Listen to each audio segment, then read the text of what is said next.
नमस्कार दोस्तों, पवन वाइगड़ में आपका स्वागत है। कल एक बहुत ही दुखद घटना हुई संभाजी नगर में। हालांकि मैं ये वीडियो बनाना नहीं चाहता था, लेकिन जो परिस्थिति है तो मुझे कहीं ना कहीं लगा कि मेरा काम है कि मैं आके बच्चों से इस मुद्दे पे बात करूं। संभाजी नगर की घटना है।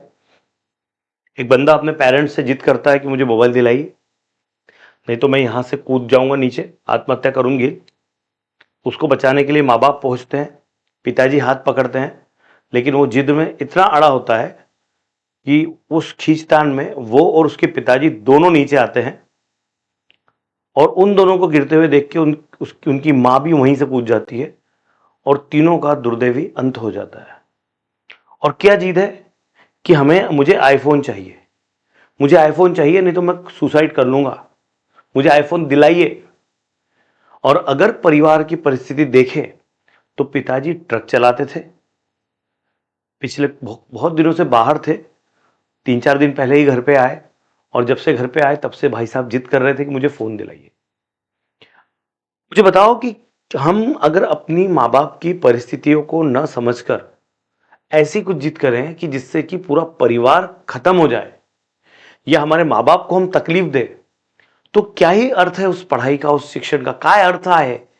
जर आपण आपल्या आईवडिलांना त्रास देतोय कशासाठी? तर फोनसाठी।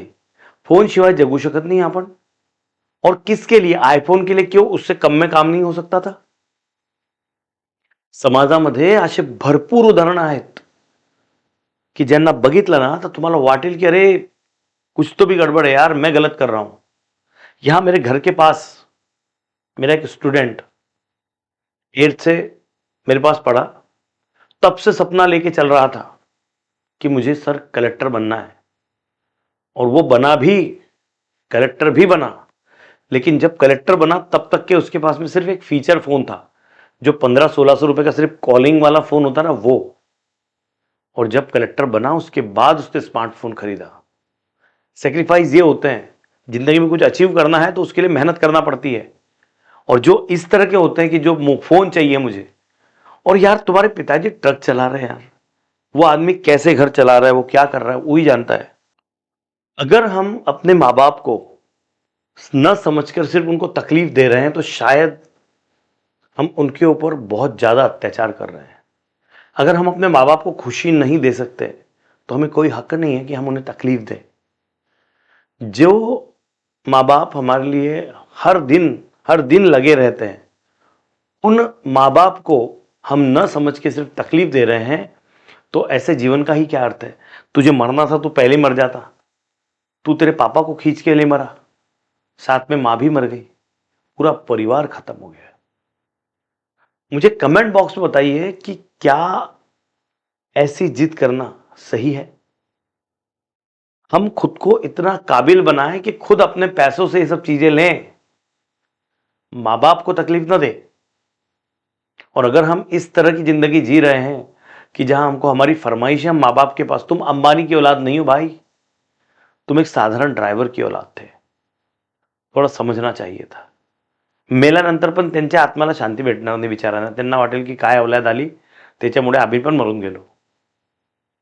आज बहुत दुखी हूं मैं ये सब देखकर, मतलब इस तरह का, और बहुत सारी घटनाएं होती हैं चारों तरफ कि बच्चे अपने फीलिंग्स पर, अपने आप पर कंट्रोल नहीं रख पाते। तो बस यहीं पर मैं रुकना चाहूंगा, ज्यादा बोलना नहीं है मुझे। मैं चाहता हूं कि आप भी बताओ कि कितने हद तक ये सही है, कितने हद तक ये जायज है कि हम ऐसी डिमांड करें, हम ऐसा कुछ हमारे माँ बाप से मांगे जो उनके लिए पॉसिबल नहीं है। एक ड्राइवर आदमी क्या ही फोन लेगा यार, आईफोन, मतलब कितनी कमाई होगी एक ड्राइवर की? ट्रक के ऊपर ड्राइवर थे वो, सोचो आप। बहुत दिल दुखी है, और आप तक ये घटना कल ही पहुंच गई होगी। कल जब से मैंने ये देखा है तब से मुझे तकलीफ हो रही है। एक मन कर रहा था कि मैं वीडियो ना बनाऊं, लेकिन फिर मैंने सोचा नई वीडियो बनाना जरूरी है, क्योंकि मुझे एटलीस्ट जो बच्चे मेरे चैनल से जुड़े हैं उन तक तो ये मैसेज पहुंचे कि हमें अपने माँ बाप के साथ कैसे रहना चाहिए। प्रत्यक्ष रूप में अगर कोई हमारा भगवान है ना, प्रत्यक्ष रूप में हमारा कोई भगवान है तो वो हमारे माँ बाप है। और अगर हम उस प्रत्यक्ष भगवान को तकलीफ दे रहे हैं तो हम दुनिया का सबसे बड़ा पाप कर रहे हैं।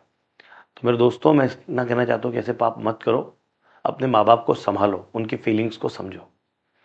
ज़्यादा मैं बोलना नहीं चाहता, मैं यहीं रुकता हूँ। धन्यवाद।